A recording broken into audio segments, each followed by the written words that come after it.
اللهم صل على سيدنا محمد يا رب صل وسلم دائما أبدا على حبيبي.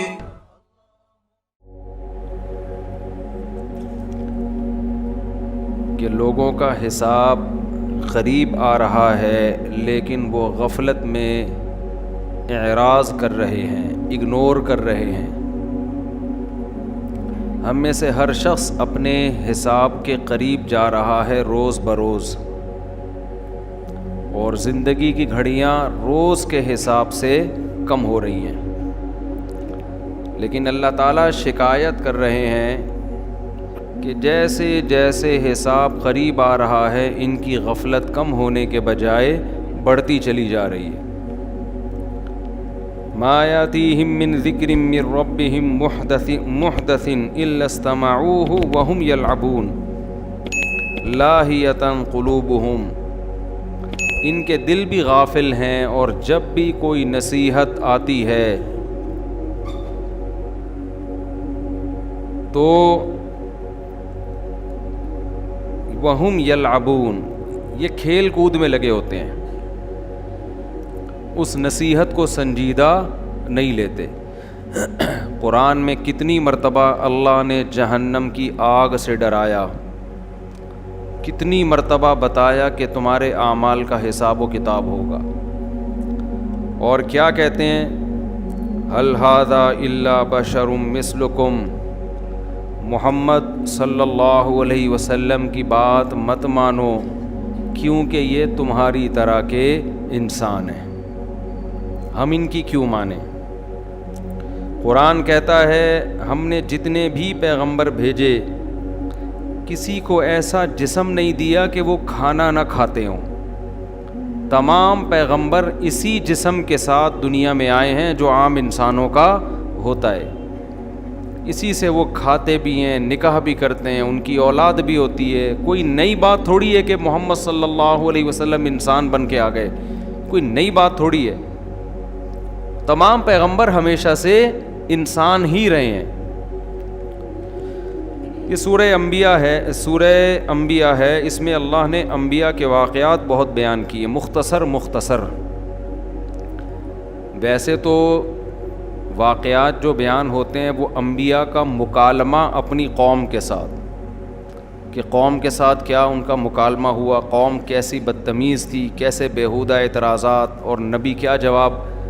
یہاں ان پیغمبروں کا زیادہ ذکر ہے جو کسی پریشانی میں مبتلا تھے اور انہوں نے ان پریشانیوں میں اللہ کو پکارا اور اللہ نے ان کی ایسی دعا سنی کہ ناممکن کو ممکن کر دیا۔ تو ہمیں بھی بتایا جا رہا ہے، دو اسباق دیے جا رہے ہیں، ایک تو یہ کہ مصیبتوں میں کس کو پکارنا ہے؟ اللہ کو۔ دوسری بات، اللہ کو یہ اختیار ہے کہ وہ ناممکن کو ممکن کر دے، تو جو ویسے ہی عقلاً ممکن ہیں ان میں کیوں اللہ کو نہیں پکارے ہم؟ تو اللہ تعالی نے پھر پیغمبروں کے واقعات ذکر کیے، میں جلدی وہ واقعات کر دیتا ہوں۔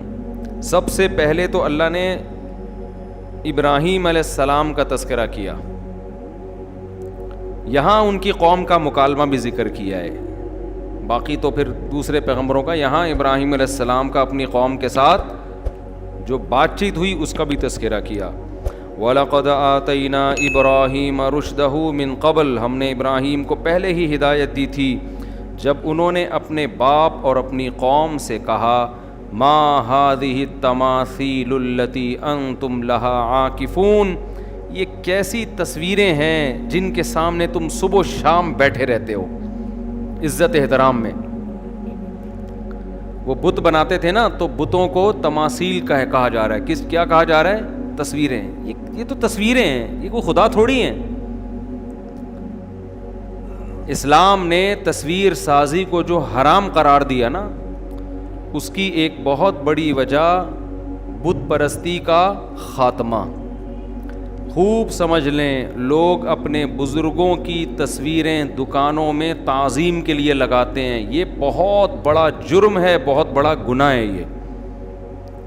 ان تصویروں کا پھر احترام بھی کر رہی ہے. کیا عجیب سی مائک کی آواز آ رہی ہے, پتہ نہیں کیا مسئلہ ہے یار,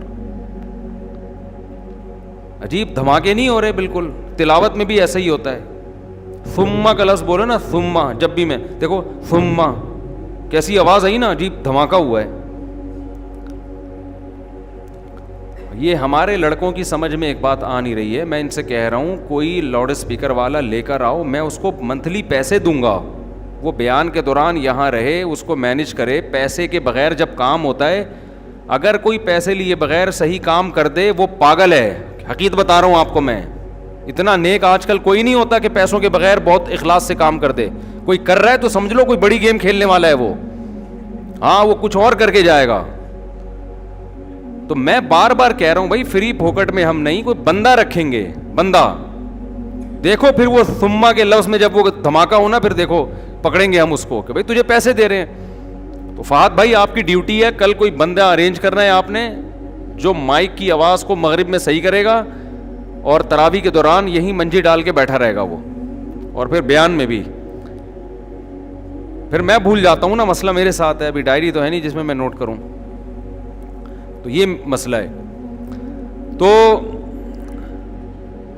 قرآن کیا کہتا ہے, کیا بات چل رہی تھی دیکھو. ہاں میں عرض کر رہا تھا کہ بھائی یہ جو بزرگوں کی تصویریں دکانوں پہ لگاتے ہیں, اسماعیلیوں نے آغا خان کی تصویر لگائی ہوئی ہوتی ہے, اس کو پتہ نہیں کیا سمجھتے ہیں آغا خان کو کہ بہت بڑی کوئی بزرگ ہے. میں اسماعیلیوں سے کہتا ہوں یہ تمہاری طرح کا انسان ہے, اس کو انسان ہی رہنے دو, اس کی زیادہ عزت مت کرو. ابھی بھی ایکو کھلا ہوا ہے, بند کریں. بہت سے اسماعیلی الحمدللہ مسلمان ہوتے ہیں, وہ اسی بیس پہ ہوتے ہیں کہ ہم ایک ہماری طرح کے انسان کو اتنا پروٹوکول کیوں دیں, کیا اس میں کوئی سرخاب کے پر لگے ہوئے ہیں, کیا ہے اس میں. انسان کی پہچان اس کے اعمال سے ہوتی ہے. اگر وہ پرنس آغا خان تم سے زیادہ روزے رکھتا ہے, تم سے زیادہ تہجد پڑھتا ہے, تم سے زیادہ اللہ کی یاد میں روتا ہے, اس کی عزت کرو. لیکن وہ سب آغا خانیوں کے پیسے لیتا ہے اور عیش و عشرت کرتا ہے, تو بھائی وہ قابل تعظیم نہیں ہے. زرداری کا اور ان میں کیا فرق رہ گیا پھر. زرداری پہ میں الزام نہیں لگا رہا, ہو سکتا ہے وہ عیش نہ کرتے ہوں. عیش سے میری مراد یہ کہ وہی جو پیسے ویسے جن کی گاڑیاں واڑیاں کوئی غلط مطلب میں نہ لے کے جائیں, تو گاڑیاں اور جو بھی سیاستدان ہمارے کرتے ہیں, لوگ نا غلط اس پہ لے جاتے ہیں کلپ بنا کے. تو انسان کی پہچان کس سے ہے؟ اعمال سے. اعمال. قرآن کیا کہتا ہے, ما کان لبشر ان یکلمہ اللہ, ما کان لبشر ان یؤتیہ اللہ الکتاب والحکمہ. کسی انسان میں یہ مجال نہیں ہے کہ اللہ اسے کتاب اور علم دے, علم اور حکمت سکھائے, پھر وہ لوگوں کو اللہ سے ہٹا کے اپنی طرف لے کر آئے. ثم یقول للناس, پھر وہ پبلک کو یہ کہے کونوا عباد لی, میرے غلام بن جاؤ. نا نا نا, اللہ کہتے ہیں جس کو اللہ علم اور حکمت دیتا ہے وہ لوگوں کو اپنی ذات کے گرد اکٹھا نہیں کرتا. ولیکن, بلکہ وہ کیا کہے گا, کونوا عبادہ, وہ کیا کہے گا کہ اللہ کے غلام بن جاؤ. ما کان لبشر ان یؤتیہ اللہ الکتاب والحکمہ ثم یقول للناس کونوا عبادا لی من دون اللہ ولکن کونوا ربانیین. وہ کہے گا رب والے بن جاؤ. آغا خانیوں میں کیا ہوتا ہے, خدا کے غلام بنتے ہیں یا اپنے پرنس کے غلام بنتے ہیں؟ تو پرنس کے غلام بن رہے ہیں, وہ جو بول دے مان لیتے ہیں. عیسائیوں میں یہی تو جرم ہوا تھا کہ پادریوں کو خدا بنا لیا تھا. پادریوں کو یہ حق حاصل تھا کہ وہ حرام کو حلال کر دیں اور حلال کو حرام کر دیں. یہ رائٹ تھا ان کے پاس, وہ چرچ میں تبدیلی کر سکتا تھا چرچ میں بیٹھ کر. مسلمان علماء نے کیا کیا, ہاں مسلمانوں میں جاہل گمراہ علماء بھی ہیں. جاہل سے مراد جو عملی جاہل, انہوں نے تبدیلی کی دین کے اندر اپنی طرف سے, حلال کو حرام اور حرام کو حلال. لیکن چونکہ یہ امت گمراہی سے بچی رہے گی, اس لیے اہل حق کا ایک بہت بڑا طبقہ مسلمانوں میں رہے گا, مسلمان علماء میں, کہ اگر کوئی اللہ کے حلال کو حرام کرنا چاہے وہ رکاوٹ بنے گا, کوئی حرام کو حلال کرنا چاہے وہ رکاوٹ بنے گا. بار بار حضرت مفتی شفیع صاحب رحمہ اللہ کا ایک میں قول سناتا ہوں ایک لبرل آدمی نے ان سے پوچھا یہ تم مولوی لوگ دین کے ٹھیکیدار بنے ہوئے ہو ہیں بھائی, تم بولتے ہو حلال ہے تو پبلک کہے گی حلال ہے, تم بولتے ہو حرام ہے تو پبلک کہے گی حرام, تم یہ جو نئے نئے اسکالرز آ رہے ہیں ان کی ریسرچ کو غلط کہتے ہو اور خود بتاتے رہتے ہو یہ حلال ہے یہ حرام ہے, تم ٹھیکیدار ہو. انہوں نے فرمایا ہم ٹھیکیدار نہیں ہیں, چوکیدار ہیں. ہم ٹھیکیدار نہیں ہیں, چوکیدار ہیں. چوکیدار کا کام کیا ہوتا ہے؟ کوئی حلال کو حرام کرنے کی کوشش کرے گا تو دین میں غلط چیز لا رہا ہے, ہم چوکیداری کر کے اس غلط چیز کو اندر آنے نہیں دیں گے. اور اگر کوئی حرام کو حلال کر کے غلط چیز کو اندر آنے دے گا ہم اس کو اندر آنے نہیں دیں گے.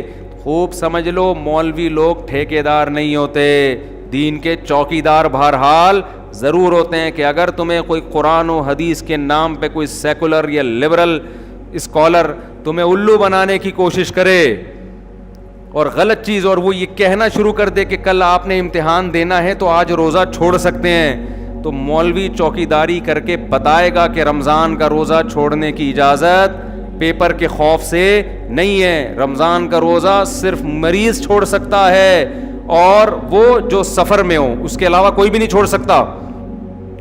تو یہ چوکیداری انشاءاللہ مولانا لوگ کرتے رہیں گے. تو اب کیا ہوتا ہے کہ اسلام نے نا شخصیت پرستی کی جڑیں ختم کر دی. علماء کو فالو اس لیے نہیں کیا جاتا کہ ان کی شخصیت مطلوب ہے. ایک صاحب مجھے کہنے لگے آپ لوگ امام ابو حنیفہ کے فالو کرتے ہو, آپ شخصیت پرست ہو. میں نے کہا ہم شخصیت پرست اس وقت ہوتے کہ امام ابو حنیفہ ہمارے ماموں ہوتے, سمجھ رہے ہو نا, یہ ہمارے چاچو ہوتے. تو آپ مجھے تانا دیتے کہ اپنے باپ دادا کو اپنے چاچے مامے کو فالو کر رہے ہیں. امام ابو حنیفہ مجتہد تھے, ان کے اندر ایک کوالٹی تھی. دیکھو آپ ایک ڈاکٹر سے علاج کراتے ہو اس لیے کہ وہ آپ کا ماموں ہے, حالانکہ وہ صحیح ڈاکٹر نہیں ہے. لوگ کہیں گے ابے ماموں کے چکر میں گردوں کا بیڑا غرق کیوں کر رہا ہے؟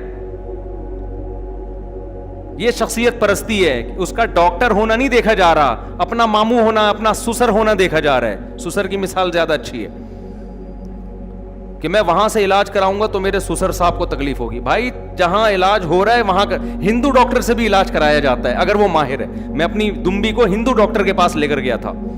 ایک ہندو ڈاکٹر ہے, اس نے کہا دمبی بیمار ہے. میں نے کہا دمبی بیمار ہے, میں ہندو ڈاکٹر کے پاس لے گیا. میں نے کہا دیکھو یہ گابن ہے, اس کے پیٹ میں بچہ ہے, کیونکہ ہمیں کسی نے پہنا دی تھی یہ کہہ کے کہ اس کے پیٹ میں کیا ہے, بچہ ہے. ہمیں کسی نے وہ پہنا دی تھی, ہم یہی خوش فہمی میں رہے کہ یہ بچہ دینے والی ہے. تو میں نے کہا ایسا علاج نہ کرنا کہ بچہ ضائع ہو جائے. تو اس نے وہ لگایا آلہ اور کہنے لگا نہیں, ہارٹ بیٹ بچے کی حرکت کر رہی ہے, بچہ زندہ ہے, مرا نہیں ہے. ہم اور خوش ہو گئے. بالآخر کسی ہمارے دوست نے کہا یہ مجھے بیچ دو. اچھی قیمت دے رہے تھے کہ گابن ہے, بڑی اونچی دمبی ہے, مجھے بیچ دو, ہارٹ بیٹ بھی بچے کی صحیح ہے. میں نے بیچ دی ان کو. وہ 1 مہینہ 2 مہینہ 3 مہینہ 8 مہینہ سال ہو گیا, بچہ مارکیٹ میں آ ہی نہیں رہا. پتا چلا اندر کچھ بھی نہیں ہے. تو وہ ہندو ڈاکٹر نے بھی گڑبڑ جھوٹ بولا. حالانکہ میں یہ نہیں کہہ رہا کہ ہندو کہ میں مذاق اڑا رہا ہوں, یہ مسلمان ڈاکٹر بھی یہ کام کر رہے ہوتے ہیں. جانوروں کے ڈاکٹروں میں چاہے ہندو ہو یا مسلمان ہو, فراڈیوں کا ریشو بہت زیادہ ہے. کیونکہ ہر آدمی ڈاکٹر بنا پھرتا ہے, وہ کہتا ہے جانوروں پہ تجربہ کر لو, مر گیا تو کیا ہو جائے گا. تو اس میں ہندو مسلم کی بات نہیں ہے. ہم نے بہت سے مسلمان بھی جانوروں کے ڈاکٹر فراڈی دیکھے ہیں. ایک مسلمان ڈاکٹر کی بھی کہانی سناؤں, وہ کمبخت نے میری بکری کا بھی, پھر درس قرآن ہے اور آپ کہو گے بھیڑ بکریوں کی باتیں لے کے بیٹھ گئے, اسپیڈ وہ کر دیتے ہیں نا, فارورڈ کا بٹن دبا دیتا ہوں. تو وہ پہلے تو فارورڈ کا بٹن دباتے تھے, آج کل کیا دبا رہے ہیں, بہرحال وہ اسپیڈ کا بٹن دبا دیتا ہوں میں, ذرا جلدی ہو جائے گا. تو وہ ہم وہاں لے کر گئے, اس نے کہا کہ اس کو وہ ہے پتہ نہیں کیا تھا, بھول گیا. اس کے کان میں کیڑے تھے زخم کی وجہ سے, وہ کیڑے اس کو نظر نہیں آ رہے ہیں اور علاج کسی اور بیماری کا کر رہے ہیں. 1 ہفتے بعد لے کر گیا, کہہ رہے الحمدللہ بہتر ہے, حالانکہ وہ پہلے سے مزید بیمار ہو گئی تھی. تو یہ ڈاکٹروں کا حال ہے, جانوروں کے ڈاکٹروں کا. تو چوزے کو لے کر گیا, 500 روپے لے لیے اور وہ ایک ٹانگ سے لنگڑا تھا, دوا کے بعد دوسری ٹانگ بھی لنگڑی ہو گئی. ہم نے کہا اس چوزے پہ انویسٹمنٹ سے بہتر ہے اس کو ذبح کر دو. تو خیر, تو ایکسپرٹ کو دیکھا جاتا ہے, جو ایکسپرٹ ہوتا ہے نا اس کو فالو کرنا شخصیت پرستی نہیں کہلاتی. تو اس لیے اگر آدھی سے زیادہ امت 50% سے زیادہ امت نے مسائل کے باب میں امام ابو حنیفہ کو فالو کیا ہے, اور امام ابو حنیفہ کو فالو کرنے والوں نے 1000 سال تک حکومت کی ہے, اسلامی امت کی قیادت کی ہے, جن میں 500-600 سال تو بہت ہی مضبوط, اس سے پہلے بھی زیادہ تر علماء حنفی ہوا کرتے تھے, کیونکہ جہاد انہوں نے بہت کیا ہے. دوسروں کا میں انکار نہیں کر رہا, خدا نخواستہ, شوافع کا بھی بڑا کردار ہے, حنابلہ کا بھی کردار ہے, مالکیہ کا بھی کردار ہے, لیکن اس میں سب سے بڑا جہاد میں کردار کس کا ہے؟ حنفی. اور آج بھی ہے, افغانستان میں دیکھ لو, آج بھی سب سے بڑا کردار کس کا ہے امت کی قیادت کرنے میں؟ تو جس فقیہ کو 50% سے زیادہ امت اکیلے ایک کو فالو کرتی رہی ہو, علم کی بیس پر, چاچا ماموں ہونے کی بیس پہ نہیں, تو اس کو فالو کرنا شخصیت پرستی نہیں کہلاتا. آپ یہ کہہ سکتے ہیں کہ امام ابو حنیفہ کا کوئی قول اگر قرآن و حدیث کے خلاف ہو, پھر امام ابو حنیفہ کو فالو کرنا شخصیت پرستی ہے یا نہیں ہے؟ 100% پھر شخصیت پرستی ہے. لیکن خلاف ثابت کرنے کے لیے آپ کی دلیل کافی نہیں ہے, آپ اپنے مطلب کی حدیث پیش کر رہے ہوتے ہو, ابو حنیفہ کی جو دلیل ہے آپ اس کو پی جاتے ہو. ہم نے ایک بار نہیں درجنوں بار اس کا مشاہدہ کیا ہے, آپ ان کی دلیل پی جاتے ہو. رہا یہ مسئلہ کہ اگر واقعی یہ ثابت ہو جائے کہ امام ابو حنیفہ کا قول حدیث کے خلاف ہے, واضح حدیث ہو, تو پھر بھی ابو حنیفہ کو فالو کرتے ہو, ہم پھر فالو نہیں کرتے. اور یہ زبانی دعویٰ نہیں ہے, ہماری فقہ کی کتابیں اس سے بھری ہوئی ہیں. کتنے مسائل ایسے ہیں جس میں فقہ حنفی میں امام ابو حنیفہ کے قول کو ترک کیا گیا ہے. سمجھتے ہو کہ نہیں سمجھتے؟ بہت سے اقوال ایسے ہیں, لیکن یہ ترک کب کرنا ہے اور کب لینا ہے, یہ آج کسی یوٹیوبر سے یا 15ویں صدی کے اسکالر سے نہیں پوچھا جائے گا. یہ کام مستند علماء کرام کا, مفتیان کرام کا ہے, وہ اور ان کا پورا پینل بیٹھتا ہے. فقہ میں شخصی رائے کا اعتبار نہیں ہوتا. فقہ میں ایسا نہیں ہوتا کہ آپ یہاں بیٹھ کے کچھ الگ پھینک دے, دوسرا دوسری مسجد سے کچھ الگ مسئلہ پھینک دے. یہاں یہی ہو رہا ہے. جنہوں نے ان چاروں فقہ کو چھوڑا ہے نا, ان میں آپ آپس کے اختلافات دیکھو. ایک آدمی قرآن حدیث کی روشنی میں ایک تحقیق لے کر آئے گا, دوسرا قرآن حدیث کی روشنی میں دوسری تحقیق لے کر آئے گا, تیسرا قرآن حدیث کی روشنی میں تیسری تحقیق. یقین نہ آئے, آپ ان لوگوں سے سفر کا مسئلہ پوچھ لو, کتنے کلومیٹر پہ 4 کی 2 پڑھنی ہے, آپ کو درجنوں اقوال نظر آئیں گے. آپ ان سے طلاق کا مسئلہ پوچھ لو کہ ایک وقت میں کسی نے 3 دی تو کتنی ہوں گی. کو فالو کرتے ہیں, ان کا جواب سیم ہوگا. جو چاروں سے ہٹ گئے ہیں, کوئی کہے گا 3 1 ہوتی ہیں, کوئی کہے گا اس طرح سے دی ہے تو 1 بھی نہیں ہوئی ہے, کوئی کہے گا کہ اگر آپ نے دوسرے مہینے میں دوسری دے دی تو دوسری ہوگی, لیکن دوسرا کہے گا اگر اس طرح سے دی ہے تو دوسری بھی نہیں ہوگی. 10 قسم کے اقوال ملیں گے آپ کو. اور یہاں تک ملے گا کہ ہر مفتی کا الگ فتویٰ ہوگا, ہر مفتی کا. تو یہ امت کہاں جائے گی بھائی قرآن حدیث کے نام پہ؟ کہاں لے کے جا رہے ہو اس کو؟ اس لیے ہم یہ کہتے ہیں کہ چاروں فقہ میں سے ایک کو فالو کرنا یہ امت میں جوڑ کا ذریعہ ہے, توڑ کا نہیں ہے. توڑ جب ہوگا جب ہر آدمی قرآن حدیث کے نام پہ اس کو اتھارٹی دے دی جائے, وہ کھلواڑ بنا دے گا قرآن اور سنت کو. کھلواڑ بنا جو بن رہا ہے, اب ہوتا چلا جا رہا ہے, پتہ نہیں کہاں جا کے یہ امت جا کے. ایک صاحب کا امریکہ سے فون آیا, انہوں نے دین کا علم حاصل کیا. وہ کہتے ہیں میں نے کئی سال لگا دیے قرآن حدیث کا علم حاصل کرنے کے بعد, میں ایک اسکالر بنا, اس کے بعد اب مجھے افسوس ہو رہا ہے, یہ ان کے الفاظ ہیں, کہ میں کسی ایک فقہ کو فالو کرتا تو زیادہ اچھا ہے. ٹھیک ہے, علم سب کا, مدارس میں علم تو چاروں فقہ کا سکھایا جاتا ہے. کہتے ہیں اس کی وجہ یہ ہے کہ اتنا زیادہ کنفیوژن پیدا ہو رہی ہے نا, اتنی کنفیوژن. میں ایک بات کہتا ہوں, دوسری بات, پھر میری رائے آج یہ ہوتی ہے, کل وہ چینج ہو رہی ہے, پرسوں وہ چینج ہو رہی ہے, کیونکہ آپ تحقیق کے لیے بھی عمر نوح چاہیے. تو اس لیے یہ لوگ جو وہ مجھے کہنے لگے آپ مجھے پراپر فقہ حنفی پڑھا دیں. امریکہ سے ان کا فون آیا کہ میں, چونکہ یہاں بھی وہ کہنے لگا امریکہ میں بھی وہ اردو اسپیکنگ تھے, تو کہہ رہے ہیں یہاں اردو اسپیکنگ زیادہ فقہ حنفی کو فالو کرتے ہیں, تو میں اس لیے, تو میں نے ان سے کہا کہ بھائی جو فقہ بھی پڑھ لو, میرے پاس تو ٹائم نہیں ہے پڑھانے کا, مدرسے میں آ جاؤ تو پڑھاؤ, فون پہ اب میں کیسے بیٹھ کے پڑھاؤں. لیکن جو تجربوں سے گزر کے آتے ہیں نا, آخر میں ان کا یہی رائے ہوتی ہے کہ یار یہ جو ہم نے اختلافات کی آگ میں دھکیل دیا ہے نا قوم کو, یہ کوئی اچھا کام نہیں کیا. ہاں عقیدہ اس میں تقلید نہیں ہے, عقیدہ بالکل 2 اور 2 4 کی طرح بیان کر دیا.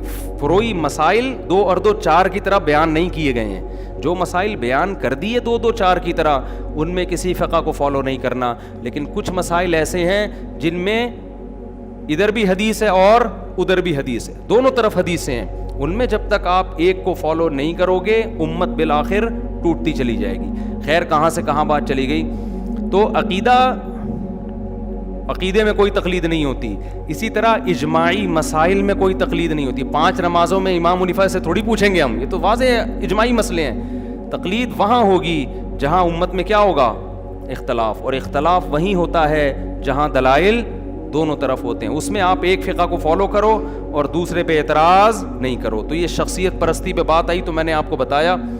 تو خیر کہ شخصیت پرستی کا یہ مطلب نہیں ہے کہ آپ ایک فقہ کو فالو کر رہے ہو تو شخصیت پرست بن گئے. وہ تو آپ کسی دلیل کی بیس پہ کر رہے ہو, مجتہد کو فالو کر رہے ہو جو قرآن و حدیث جانتا ہے, آپ سے زیادہ جانتا ہے وہ.